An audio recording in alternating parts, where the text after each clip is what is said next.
Well, we begin with breaking news. Australian selectors have confirmed they're making changes for next week's test against the West Indies. Our reporter Jim Callanan joins me now. Jim, hello to you. Thanks for joining us. What are the changes? Yeah, good morning, Shara. I guess not totally unexpected. It has been telegraphed for a little while, but confirmation a week out from a test. So a real break in tradition in terms of the Australian selectors and how they announce their teams. But Marnus, it is official.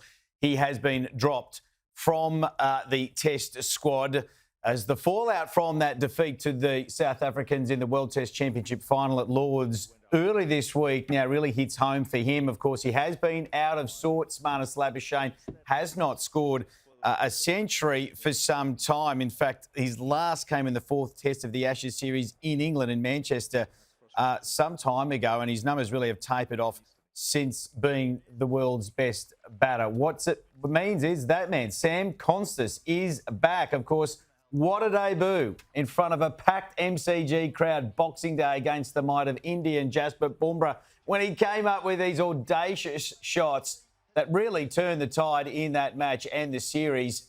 Of course, he had made a sparkling debut, but then was left out of the starting 11 in Sri Lanka, which followed a few months later. Given the conditions, he was left out. Travis Head was the man who opened on that occasion, a real horses for courses selection. And then it was a case of how will he get his way back in? Well, it's been confirmed because Labuschagne has been dropped. Steve Smith, of course, out with a finger injury, a badly dislocated pinky finger in that World Test Championship final. He is also out. So it has paved the way for Josh Inglis.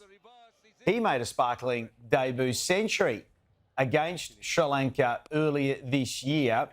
But it was a case of where does he then find a spot for the keeper batsman, given Alex Carey, of course, holds the keeper spot down. Well, it's not confirmed Josh Inglis will be in the 11. They are still trying to confirm exactly what that looks like.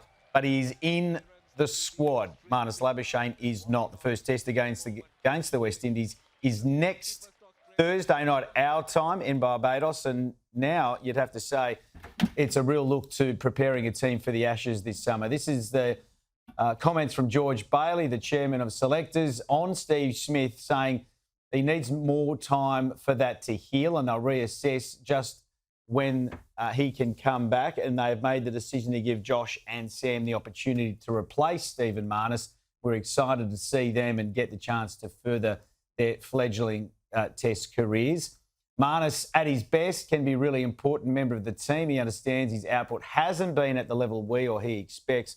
We will continue working with him on the areas of his game we feel he needs to rediscover. And, of course, we value his skill and expect him to work through the challenge positively. So, a huge move there from the chairman of selectors and the Australian team by announcing it a week out. The first test starts next week, of course, but there'll be no Marnus Labuschagne. He has paid a very hefty price for his lack of runs. They say that is the only currency. He hasn't got many in the bank as it stands, and that loss as well probably magnifies that. It's time for change. It has happened. Sam Constas, though, is back at 19, ready for his third test. He'll join Usman Khawaja at the top of the list, and Josh Inglis somewhere perhaps will find a way into that 11 as well. Either way, we've got you covered. It'll be on the ESPN channel, which is on the Foxtel platform, of course, on KO Sports from next week. We watch with great interest. Yes, certainly keen to see young blood Sam Constas back under the big lights.